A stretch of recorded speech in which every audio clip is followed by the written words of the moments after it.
Welcome to the Black Belt Business Podcast. My name is Matthew Brenner, and today I have with me Stephen Oliver. And Stephen Oliver, if you're in the martial arts world, you know his name. And if you don't, you should. I've been going to his seminar since I was like a teenager. My brother would bring me. And if you are not in the martial arts world, you'll get to know a really a well-respected a martial arts school owner, entrepreneur, consultant, coach, and does a lot of cool things. So, Mr. Oliver, thank you so much for coming on here. Oh, I'm glad to be here. Hopefully, it'll be a lot of fun. So, tell us, for people who aren't in the martial arts world, maybe they're newer in the martial arts world, haven't Yeah. discovered you yet. Tell us a little bit about like your schools and what you do. Well, I guess if we were going to start at the beginning, I came up in Tulsa, Oklahoma, in the blood and guts era of martial arts, and started in '69 and trained in the '70s there.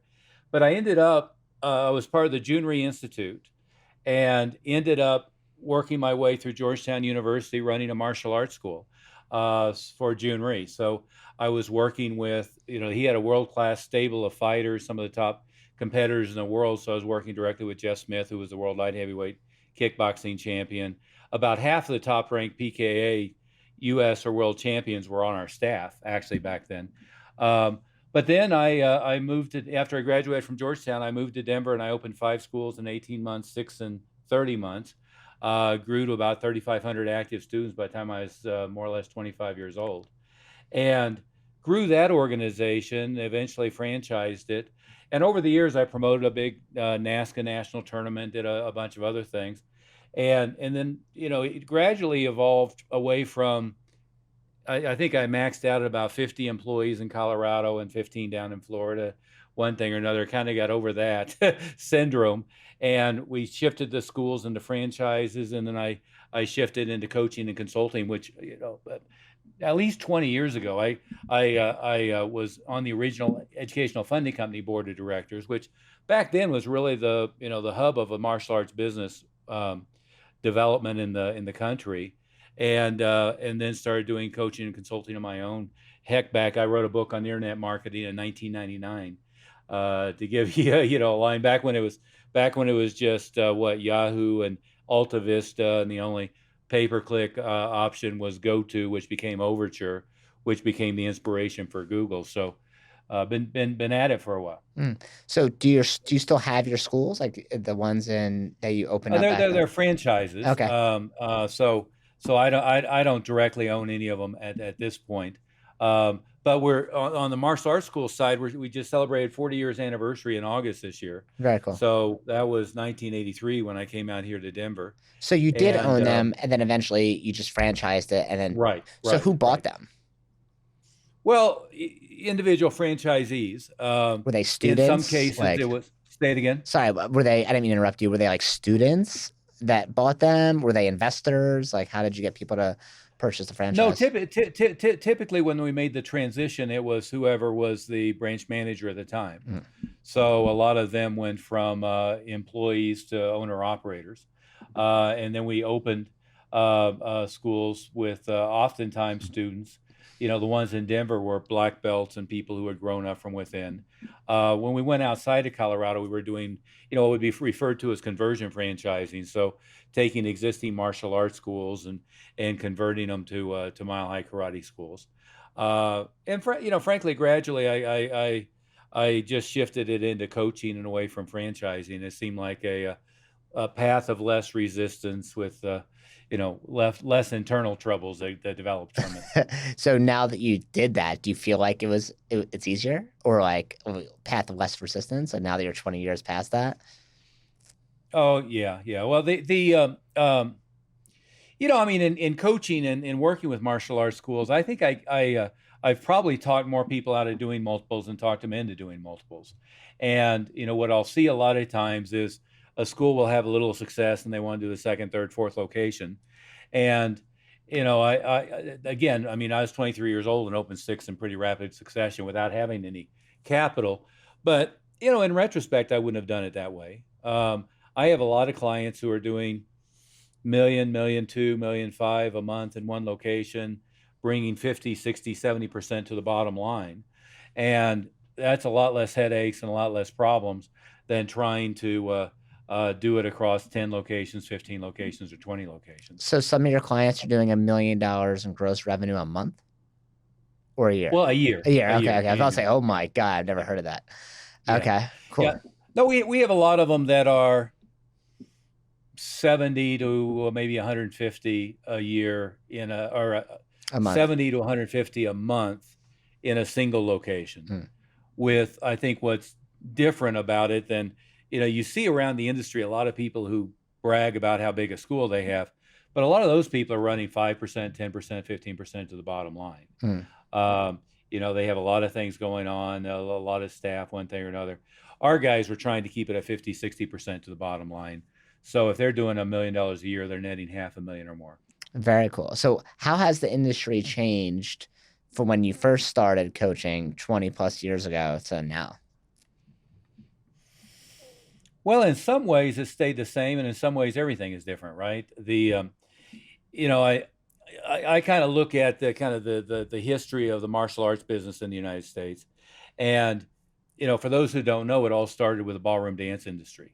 Pat Burleson, who was June Ree's first black belt, him and Alan Steen, met up with some what was Fred Astaire Dance Studio people, and they taught them the business systems from Fred Astaire Dance Studios. And then he brought in Ed Parker and June Ree, and June Ree went back and found a Fred Astaire Art Linkletter dance school guy. That was Nick Okinas, the founder of Educational Funding Company. But he started out as just purely an internal. In fact, at one time he was president of the June Ree Institute, and so the whole martial arts business side started from that. And in some ways, the operations principles are the same. Now, on the marketing side, I think it's changed in a lot of ways a lot. Obviously, internet marketing. If you go back to when I wrote the first book on internet, Alta Vista doesn't exist anymore, and Yahoo was just a directory back then, and all of that is completely different, and social media is different. On the other hand, stuff that I, kind of perfected in 83, 84, 85 on marketing the schools. I know you talk a lot about strategic partnerships with elementary schools and daycares. I was doing that in 1983, 4, 5, very effectively, and that hasn't changed. If anything, it's gotten more powerful. So I think the mythology nowadays is, one, they think that direct mail is dead, which it's not. They think that, community outreach activities doesn't work very well, which really it works great. The other thing that happens is people think that all of your marketing needs to be, organic or paid social media, or it all has to be search. And while you should maximize that, I mean, hell, I wrote a book on it 22 years ago. You should maximize that. There's a lot of other ways to get new students other than just paying for it online, and frankly, ways that are easier to convert than online traffic.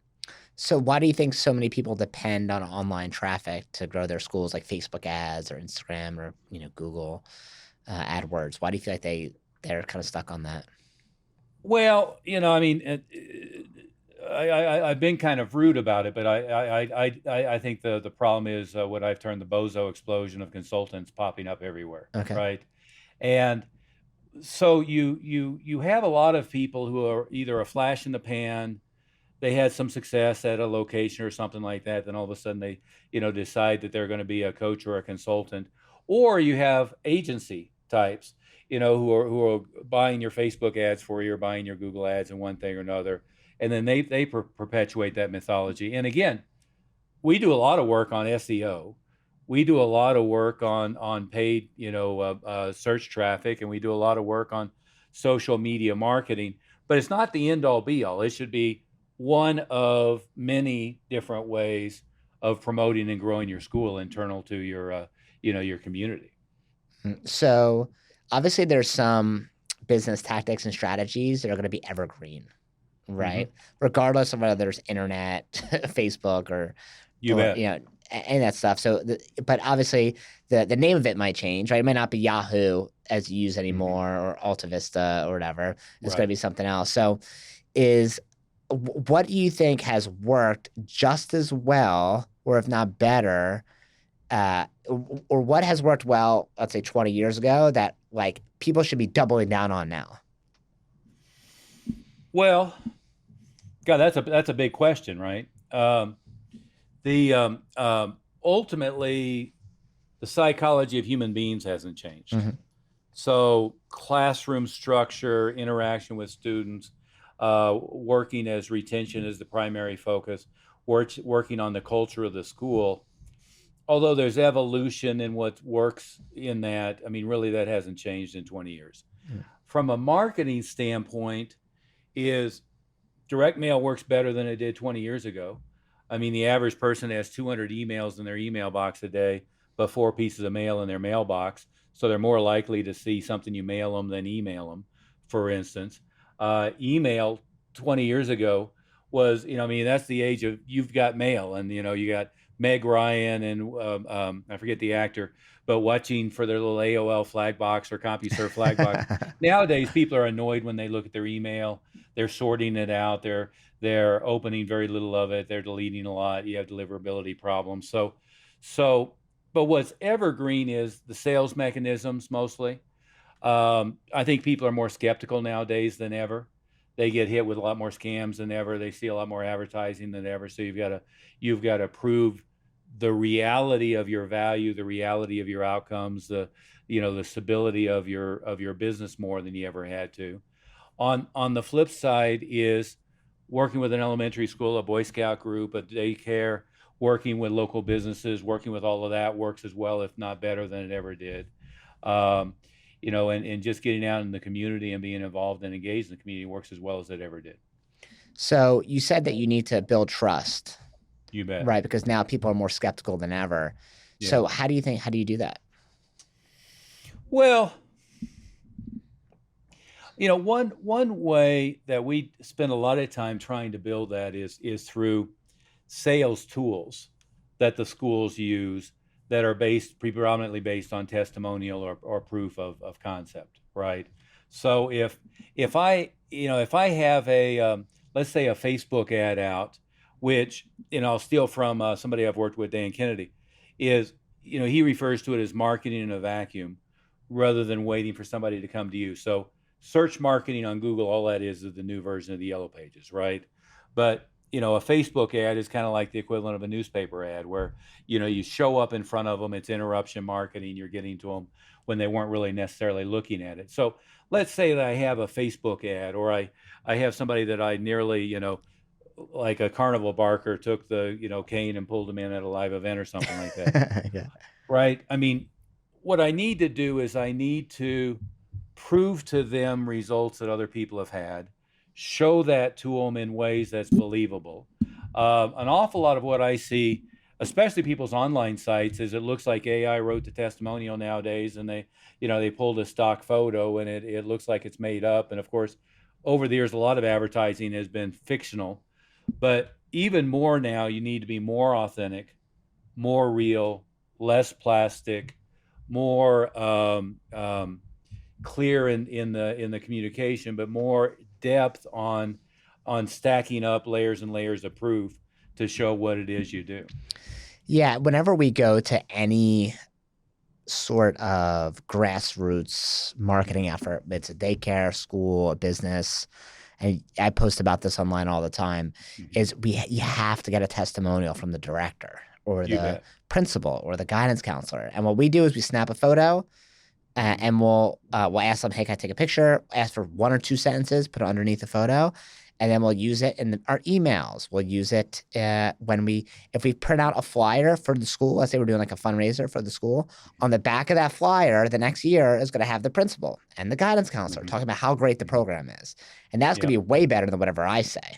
Right? Oh, you bet. We'll have those printed out, hanging up within the school. So when they're doing the enrollment, right behind them is their principal or guidance counselor. The person's been there for 15 years talking about how good the program is.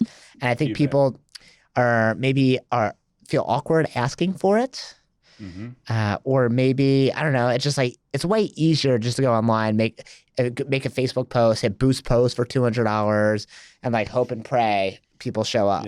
Right? Yeah. But I don't know anyone that's successful long-term like that. You might have one ad or a couple ads that are great, but that shit doesn't last forever. And eventually Facebook or Instagram is not going to be the platform. It's going to be something else. And then you're going to be stuck sitting on your hands. Oh yeah, yeah. Well, and with me with my clients, a few years ago, I hated Facebook. I said it's a waste of time.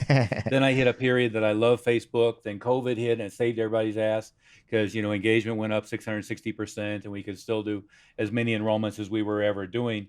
But then I think, the COVID thing made people lazy as, they were doing all pure online stuff. And then they got out of the habit of, hey, there's a big Halloween event. We had, one of our schools made 41 appointments last night in 2 hours. Well, it takes a lot of effort on Facebook to get 41 solid appointments, and their numbers will be 41 appointments, 20 intros, 10 enrollments from a couple of hours of labor on Halloween.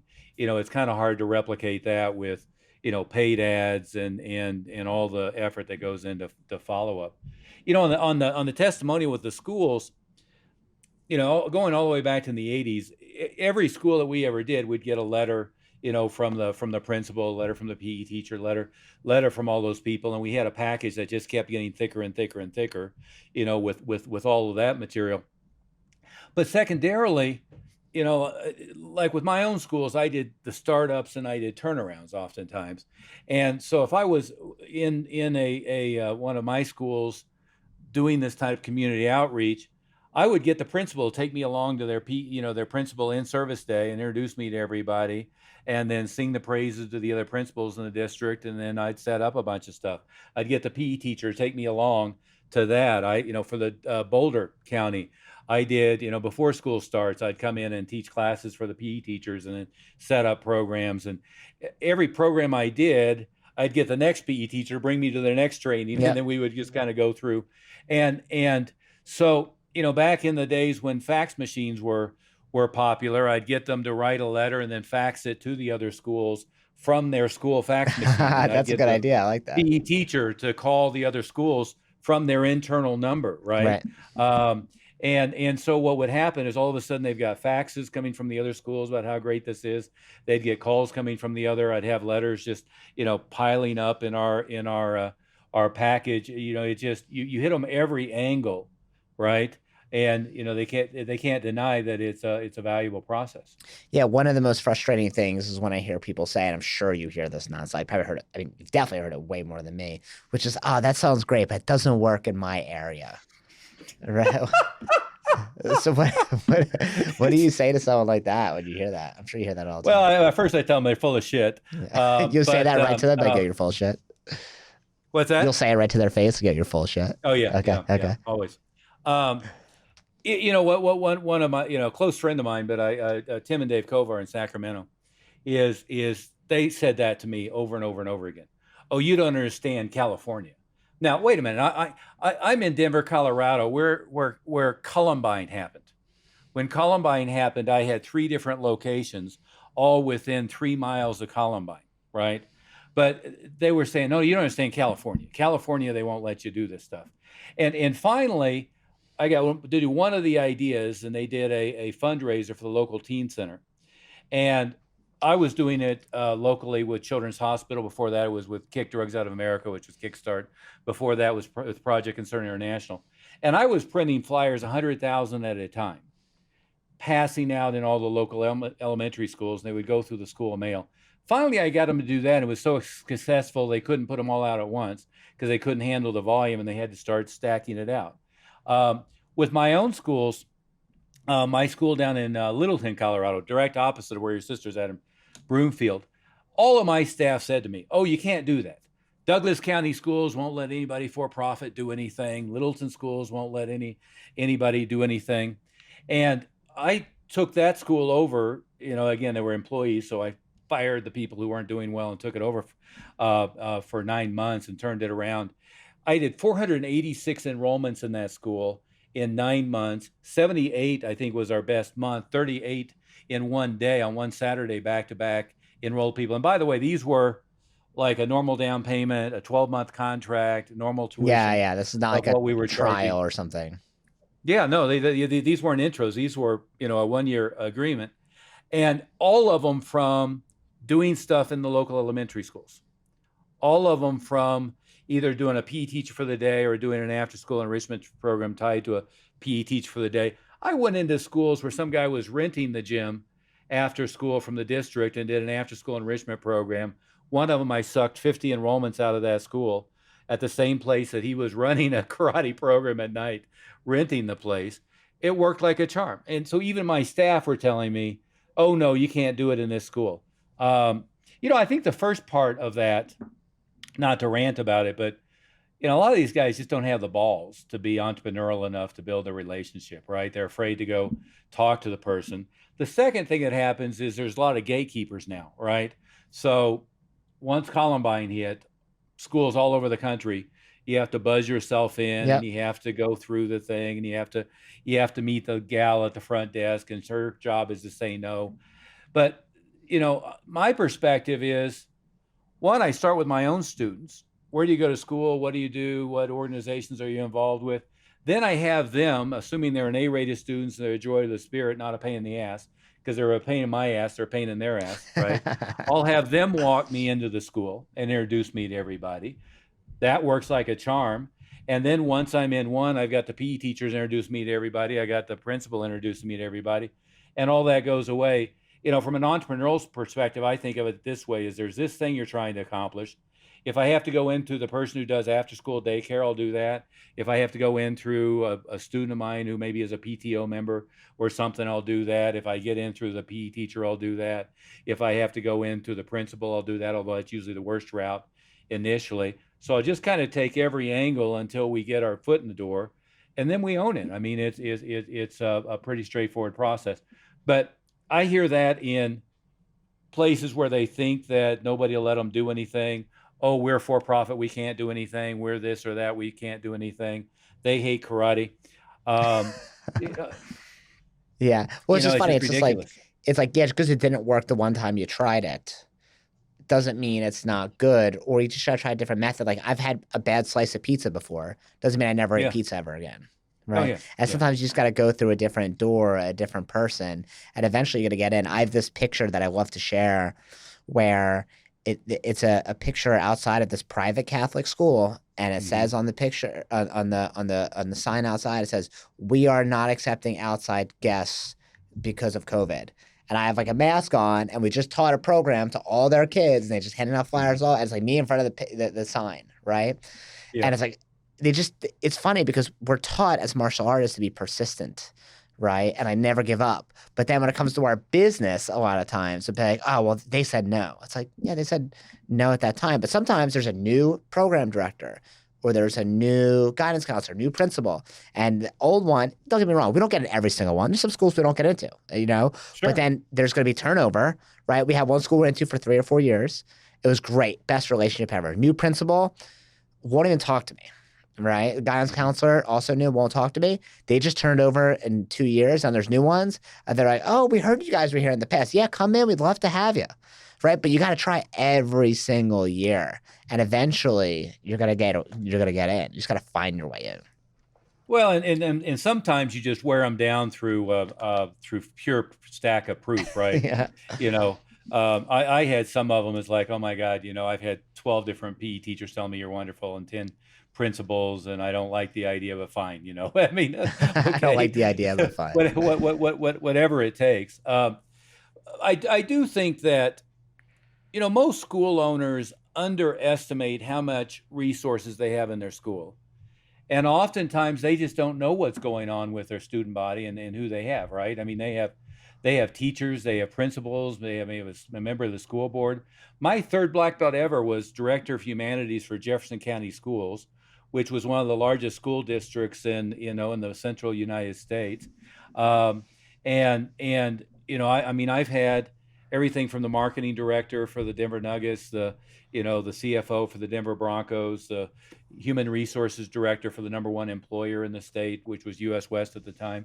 But we were paying attention and learning what was, who's who. We had the president of a $780 million electronics chain that we ended up doing all kinds of stuff with. But, so many times you have just all those resources in your student body and you don't even know who they are, what they do, how, in what ways they could help. If nothing else, you have an excited mom who loves what you're doing, who could walk you in and introduce you to everybody at their kids' school. Yeah, and I think people will think it's difficult to find out that information, but literally all it has to be is a question and an application. Like parent Yeah. one, card says parent one occupation, parent two occupation. Are you a Mhm. member of the PTO or PTA? Yes or no? And that's it. And then we know, Yeah. oh, look, you're a teacher. What school do you teach at? Okay, Yeah. great. And that's all it is. It's super easy. It's not difficult. And it Well, gives, we yeah. we still use the the ID cards, and so I'll have the instructor just go through and ask every kid and every parent, every class, what school do you go to? Who's the principal? Who's your PE teacher? Are you in Scouts? Are you in soccer? What else? I had I still remember his name, Mike Messagades. He was in charge of the Rocky Mountain Flag Football League. They had thousands of kids, and so well, he would put out a letter to all of the kids at the end of the season with a 1 month free pass and a great testimonial letter, and he'd say in the off season, it's so important for the kids to develop their coordination, their skills, their confidence, and their focus. My kids are doing this; they love it. So I arranged a $200 pass for all of our members for this thing. We'd get flooded with traffic, but if we didn't ask and didn't know and didn't pay attention, we wouldn't have ever lined that stuff up. Yeah, I heard this guy talk about, he called it the red car syndrome, where it's like, okay, if I asked you now how many red cars did you see today? And if you were able to tell me the number correct, I'll give you, $20 per car. Yeah. That you're not really gonna know. But if you Yeah. say, okay, tomorrow, let me know how many red cars you saw, you're gonna notice every red car. And as an entrepreneur, it's the same thing with opportunity. You're not You gonna bet. find opportunity to make money unless you're actually looking for it, Yeah. right? So obviously you've been in the martial arts industry for a long time and worked with a ton of different schools. What do people get wrong about Stephen Oliver? What do they get wrong about Yeah, me? yeah. Well, that's a good question. What I heard even back when I opened my own schools in Denver was and what I heard about June Rhee back in even in the late '70s was they would say that we were a belt factory. The new version of that is McDojo, and at the Junior Institute, we had like half the PK World Kickboxing Champions, two of the three World Forms Champion. They called us a belt factory. And for my own schools, they would say that we're a belt factory. Then it was a McDojo and all that stuff. In the meantime, we literally developed thousands of black belts. I could take blue belts to the local tournaments, and they could win black belt division even back in the '80s. The quality of our students was great, but our dropout rate was, 1/3 of what most of the other people in town were. So I think that's number one is somehow there's this confluence, and I attribute it to it's either jealousy, stupidity, or it's an excuse. I heard a great quote: "Most people would rather have a good excuse than good results." Mm. And I think when people use stuff like that, McDojo, Bell Factory, and so forth, it's just an excuse to help keep their ego intact, as an excuse for why they're not having financial success. So I think that's number one. Is the bottom 80% of the industry looks at the top 1% and thinks that somehow they're not high quality martial artists. And in the reality, the ones I'm working with are some of the most credible martial artists in the world. They have some of the highest quality students in the world. And by the way, the other way I pissed a lot of martial artists off back when I was doing those little regional seminar tours, I'd say, well, you guys are brag about how high quality your students are, but in reality, most of your students suck. And they'd look at me with bright eyes, how do you manage to say that? I say, well, most of your students are dropping out when they're, gold belts or green belts. So they never got very good and they dropped out. And 3 months later, they don't remember anything. If you want to develop high quality students, keep them to black belt and beyond. So I think that's number one is people make a mistake in thinking that professional, profitable schools are somehow low quality, which is the opposite. You don't keep people long term and have high, if you don't have high quality students and high quality instruction, you're not going to keep people very long. I think there is kind of a misperception of maybe I'm just a business or marketing guy, and I mentioned my third student. His name was Lorenzo Trujillo. One of the first things I did is I said, Lorenzo, give me the informal version of a PhD in education. I need to know more about curriculum design and so forth. At the time, we had 3,500 students, and so I spent just a ton of time studying, teaching pedagogy, human motivation. We did over the years a lot of cognitive behavioral therapy and everything from Tony Robbins to whatever the current, the current stuff is, and what um, um, what people I think miss is really the marketing is the easy part. The easy part is filling up the school. The hard part is keeping them long term. And 20 years later, 30 years later, 40 years later, having a wonderful reputation in the community. And so a lot of what we're doing with our clients, the ones that are doing 1.5 million at one location or, 1.2 million, is it's more about student retention. It's more about long-term reputation in the community and all that stuff than it is about marketing. We can solve the marketing issue for them in 90 days. But the other stuff is the long-term development. So I guess that might be number two, is it's really more about the operational teaching methodology, developing students long term. I don't know what's my reputation in the industry from your perspective, Matthew. I haven't been to a seminar in a pretty long time, but Mm-hmm. I think in the past it was been like very sales heavy, right? Like high Mm-hmm. pressure sales for enrollment sort of thing. Mm-hmm. And that's kind of, I think, been maybe, I mean, that was when I was like a teenager, so I'm not really sure as much now. I've been pretty like, been basically in a martial arts cave since then. But I think, Mm-hmm. have you heard that before? Like, because maybe people aren't comfortable with sales or the way you do it. Well, yeah, for my own staff, I always explain that leadership, persuasion, and sales are all the same word, right? Is if I, and if I used to have the collection of like every black belt magazine, Karate Illustrated, every martial arts magazine ever published since like day one.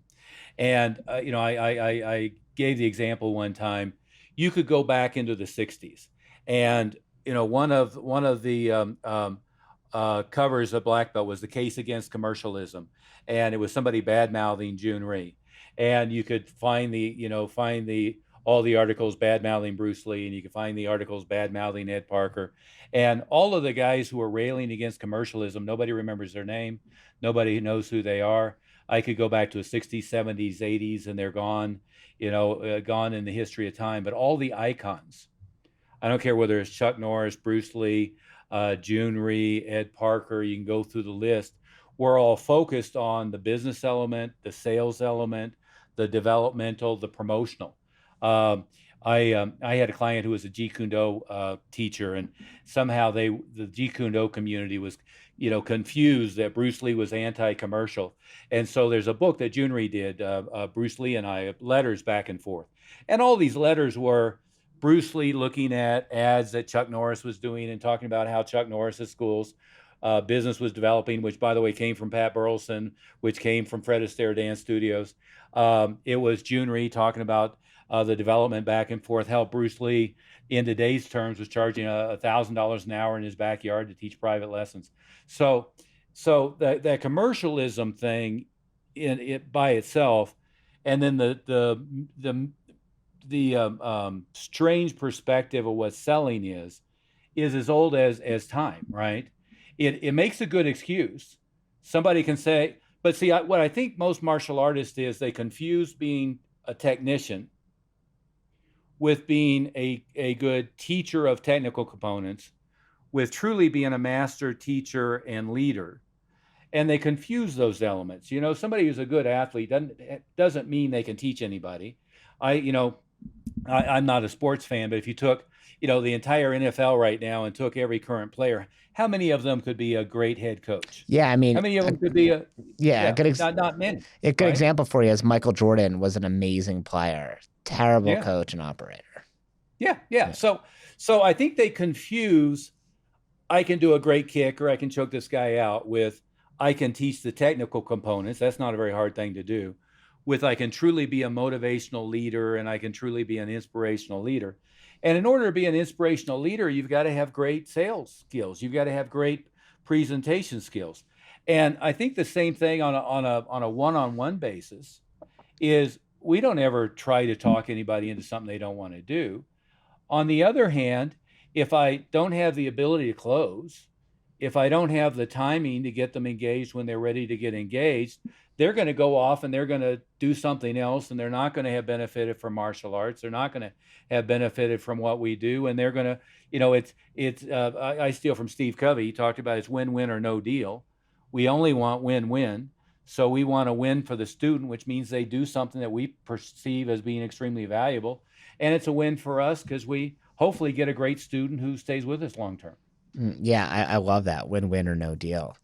Yeah, That's great. So back to like you're doing this person a service, and if you don't believe in your product, then it becomes hard to sell. Oh, absolutely. Right? So you have to completely believe in what you do, where it's like, if this person doesn't enroll, then I am doing them a disservice because I know it's going to make their life better. Right. And I think sometimes people hide behind, hey, I don't want to be salesy, or I'm nervous that it's all about the money. No, like that's like, if a person values something, they'll do whatever it takes to pay for it. Right. Well, let's take what you said about not being salesy. Build a picture in your mind. I'm a used car salesman with a piece of junk that I'm trying to talk you into, and if you leave the lot, I don't get the sale. And I'm wearing a diamond encrusted fake Rolex and, and lizard skin shoes, right? That's one picture. Yeah. The other picture is I'm the admissions counselor at Harvard. I went to Georgetown, at Georgetown, West Point. Well, both of them are in a sales role, right? I want our guys to be the admissions counselor at Harvard. I don't want them to be the guy in the fake lizard skin shoes and the fake Rolex, right? So the admissions counselor at Harvard or, any highly selective university has a sales role. They also have a selectivity role. And what they're doing is they're doing more takeaway selling than they are trying to push you into something, right? But still, Harvard has an image that they've developed, or they're screwing it up recently, but any place I really want to get into has an image that they've developed. They have a preconception that people are coming in, but then the person talking to you is either trying to push you away or they're pulling you in, and they're pulling you in through building desire and building the process, right?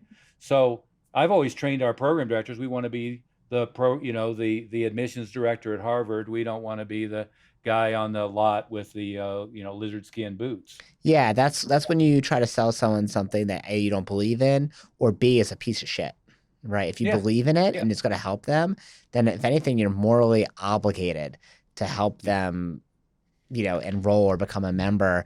And the only time, like, for us, and we call them, program directors or enrollment directors, like, if someone doesn't enroll, then usually it's like we mess something up, right? Like, how often do you call a pizza place, show up, and say, you know what? I don't want any pizza. Never mind. Yeah, that never happens, right? You call with the intention, and the only time they don't do it is when you mess it up, right? Yeah. And the best salespeople are not the best talkers, or the best listeners, right? Yeah. Well, I agree. I'll go further. I never hire somebody who thinks they're a good salesperson. Okay. The people who think they're a good salesperson oftentimes think that they're great at talking a good line, right? I remember years ago, you go back to the school outreach, I had so many people that needed to be called that I went to the sister-in-law, who's a mom, and she doesn't have any sales background, and gave her the little script and asked her to do the follow-up calls. Well, she decided she wasn't a great salesperson, so she gave it to her husband, who thought he was a great salesperson. Now, they got so screwed up, there was no recovery, right? What I wanted the sincere mom who knew what the value was, who had kids, who could relate to the moms that she was calling, who would more or less follow the script, but have a good conversational relationship with them, right? Anytime I've hired somebody who had a sales background, they're usually just horrible, right? I'd much rather have somebody who's, as you said, they're good at asking questions. Martial artists, I find, aren't very good at listening. And so they're good at asking questions and listening to the answer. more importantly than just listening to the words, they're good at identifying the body language, figuring out what's going on in the kids market. Oftentimes that's what dad's body language is, what mom's body language is, what grandma's body language is, what the kids' body language is, what the environment is. It's a more important skill to teach than just being glib. And by the way, most of the sales training in the industry has to do with, here's the script, memorize the script, and you can do, well, no, I want to know that here's the questions to ask and the nuance of the answers, but I want to have them feel listened to and be listened to and have them be comfortable with the process. Yeah, how we kind of use that strategy, I guess, for training staff is like, we'll say first, there's 3 steps to it, to learning how to do any role. First is memorize. So if you're going to bake a cake for the first time, you can't be like, oh, I'm just going to put as much baking soda and sugar as I feel like. Like, no, it's going to come out disgusting. So first thing is memorize the script exactly, word for word. You know exactly how much baking powder, sugar, flour, eggs go in there. The second thing is you're going to, and when you do that, that first step, it's going to feel clunky. It's going to feel unnatural. It's going to feel weird. You really have to focus on, you're not messing something up. The next thing is internalize. And that's where it becomes natural. And you don't have to think about every word. It comes off the tongue easy. It's just like way easier to digest and therefore train someone else that way.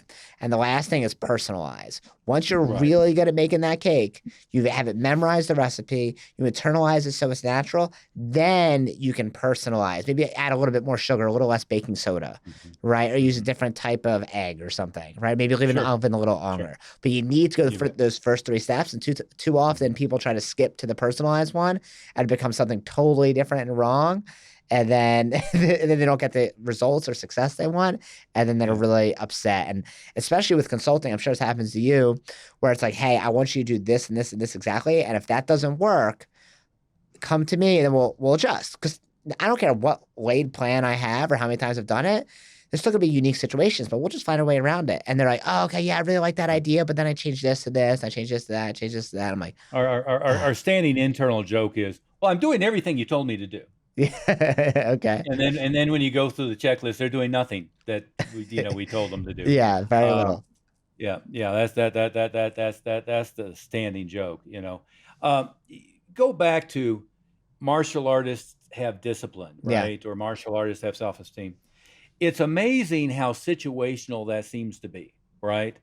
The same guy who is so totally confident in a tournament, or he can get in the octagon or whatever it is, all of a sudden, when it comes to leading people, when it comes to persuasion, when it comes to marketing, when it comes to any little obstacle, suddenly they have none of that.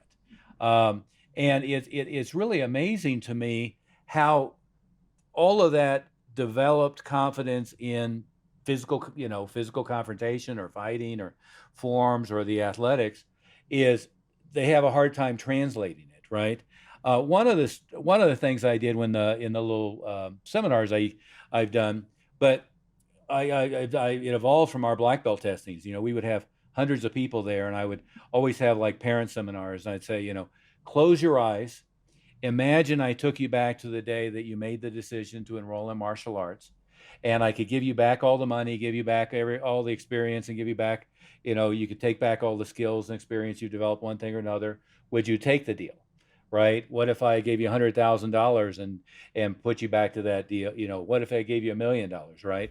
I even did a renewal letter with a fake $1 million bill on it with that story. And with our staff, if I went through that with them, they say, "Oh yeah, it's the best thing I ever did. It's priceless, one thing or another." And then you'd say, "Well, then why are you having trouble asking for the tuition we're asking for?" "Oh my, I don't think I'd be able to afford that." Well, cognitive behavioral therapy, one of the big distortions that people have is mind reading, is they'll put in somebody else's mind what they're thinking, right? And, our schools are charging, $347 a month for a new enrollment, as much as $500-600 for a higher level program. But most school owners, when I talk about pricing, they think we're crazy. Oh, you don't understand. You go back to your line. You don't understand my area. You don't understand my students. Nobody will pay that for Muay Thai, for Brazilian Jiu-Jitsu, for Kempo, for Taekwondo. Nobody will pay that for a 7-year-old. Well, they just don't. They will both say on one side of the mouth that the training is priceless, and then on the other side of the mouth, they'll mind read the other person and assume, without even asking, that they'll pay a reasonable tuition that'll keep them in business and help them grow the resources of the school. So I've been meaning to ask you this because you've been around in the industry for so long. And we talked about how some things change, some things are evergreen. Mm-hmm. One of the things that I'm concerned about, but maybe you'll make me feel better about it, is that, 20 years ago, karate was extremely popular. It is now too. It's still like popular. It's not like it's not popular. But it was like, what celebrities did, right? And you would see all these high profile people do it. And now the industry taste has kind of changed, and now it's more Muay Thai, Jiu-Jitsu. Now Mark Zuckerberg's doing Jiu-Jitsu. Now, Lex Friedman, super popular podcast host, is a Jiu-Jitsu black belt. I love Lex. Yeah, Lex is the man. So like one of the things I'm concerned about is as a martial artist, as a karate teacher, is that consumer taste is changing and it's becoming maybe more difficult to, or maybe just less magnetism to get people to come to karate, because people now, they watch the UFC and that's what they want, right? Mm-hmm. So do you feel that same way, that consumer taste is changing towards that direction? No. I might make it more nuanced than that.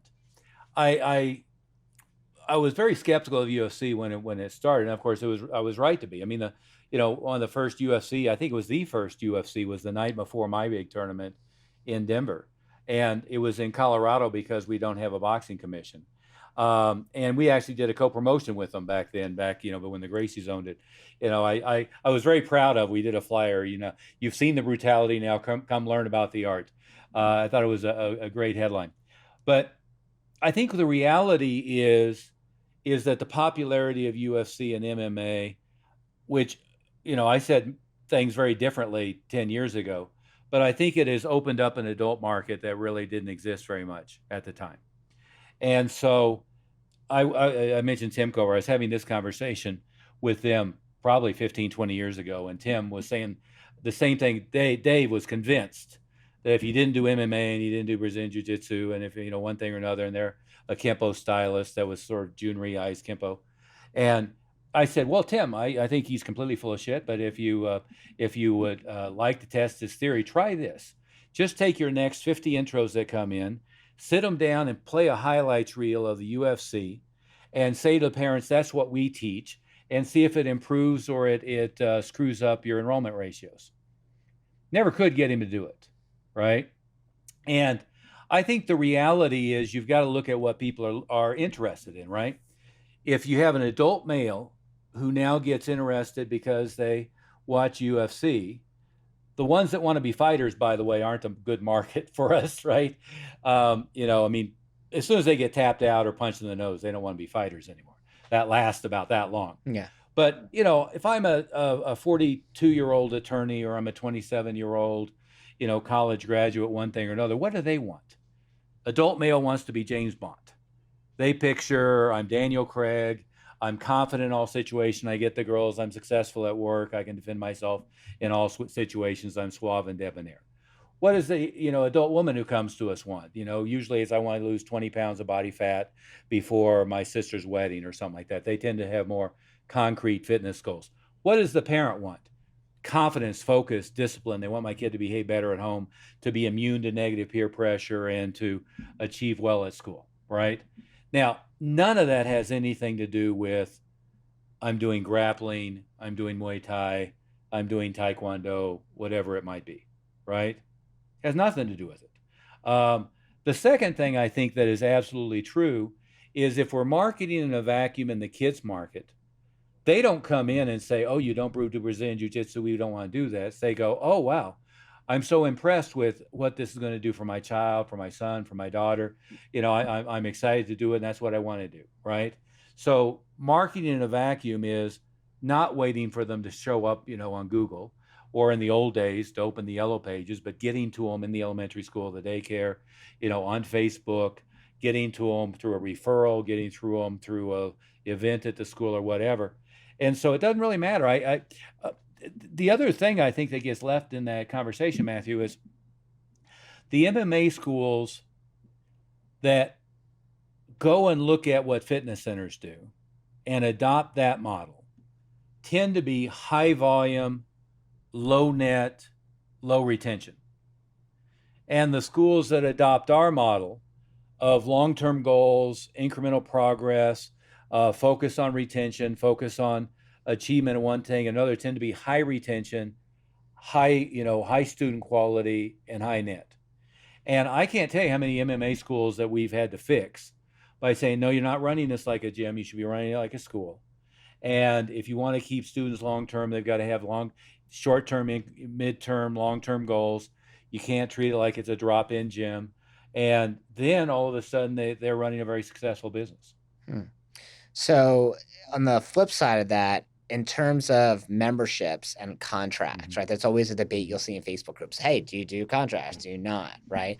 Yeah, with our stupid debate. Stupid debate, right? But people want to hear it, right? So for us, I mean, we've done memberships forever. We've done 30-day memberships. We've done cancel any time. We've done 12-month memberships, 3-year memberships, right? We've kind of experimented with it all. But now I always feel like, okay, where's consumer taste going? And not necessarily that we need to change. We still have, like membership agreements and contracts. But, if you sign up for anything now, it's like there's basically one click where you can get to cancel, right? So what do you think about that? Do you feel like consumer taste has changed over time and people don't want to sign a 3-year contract as much? Like they want to have that flexibility? Or do you feel like it's the same as it's always been? I think it's the same as it's always been, with one exception. Yeah. Right? It's always been where, and this is where I think people get sales wrong as well. If I'm focusing people on goals, long-term outcome, and really keeping them engaged with long-term outcome, they don't mind being, signing an agreement, being committed, one thing or another. But where it goes sideways even faster now is Google reviews, Facebook, social media, is once you piss somebody off, is you have a world of trouble that happens more so now than ever, right? 40 years ago, 30 years ago, 20 years ago, we pissed somebody off. They told their neighbor and they wrote a letter to the Better Business Bureau. And if you were paying the Better Business Bureau, they always gave you an A rating. And if you weren't paying the Better Business Bureau and you responded to, they still gave you a good rating. Pretty much the only way you got a bad rating was you didn't respond to the complaint. Nowadays, people you don't know who've never been a student, people who are your competitors down the street, people who saw a video and don't like, you can go say whatever they want online. You don't have any recourse, right? So, I've seen bad Yelp reviews when we don't know them, we've never met them, we never enrolled them, anything. But if you piss a student off and you piss the wrong mom off, you're going to be, everywhere, right? And then they're going to be going to the district attorney or the, consumer affairs people and everything else. So I think the negatives and the downside for having bad bedside manner, for having bad relationships with your student, is exponentially higher now, right? Is you never want to burn a bridge. You always want to make sure if they leave happy. You always want to make sure that all of those pieces are in place. But on the other hand is, if you're just doing everything's month to month and go on a website and click here anytime you want to cancel, again, it's bad leadership. Because every student or every parent's going to have a bad month. They're going to have a month where they blew out the transmission and all of a sudden they're tight for money this month. They're going to have a month where, dad lost his job and he's got a couple of months where he can't pay. They're going to have months where something happened in the school and all of a sudden they're planting their heels and saying, I don't want to go. And if you don't get a chance to solve it. So you don't want to make it easy for them to quit without having a process to go through to keep them anchored in. On the other hand, you got to get better and better and better at making sure the relationship is tight. Because 5 years, 10 years, 20 years, 30 years from now, you still want to have a wonderful relationship. And I see schools that, yeah, hell, some of them are losing 15, 20% of their student body every month, and they got 100 people who are talking about what crooks they are. You can't survive in today's day and age that way. You've got to have everybody singing your praises, and you've got to have really a good relationship with people.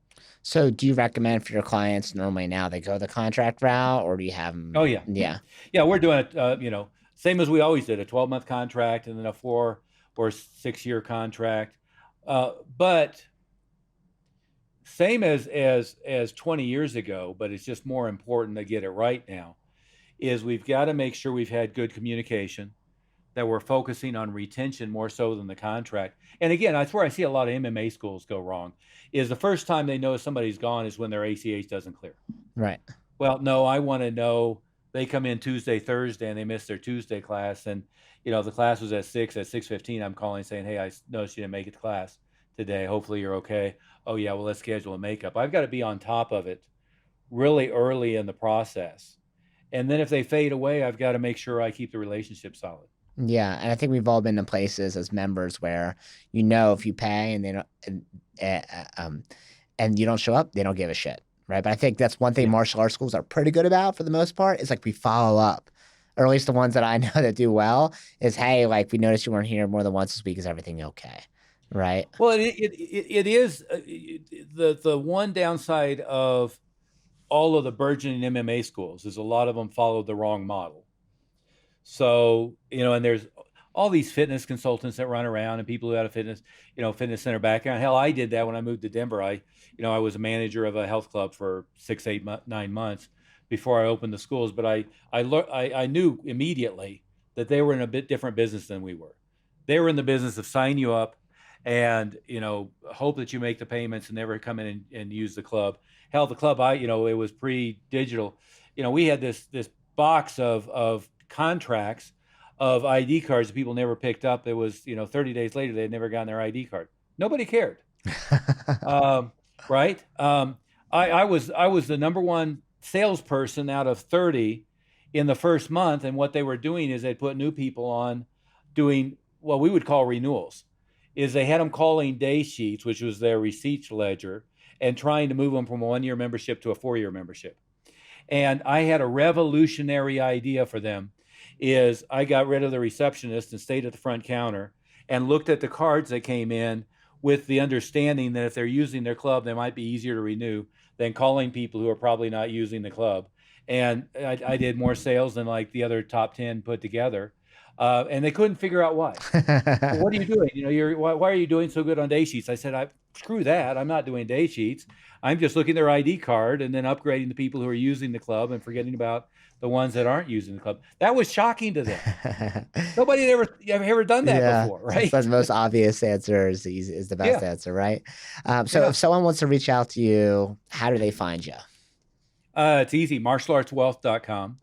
I've done a number of books over the years. The two that had the biggest impact were Everything I Wish I Knew When I Was 22 and The Way of the Mile High Maverick. We give those away for free at the website. Now they're also fine at, you can get them at Amazon and stuff.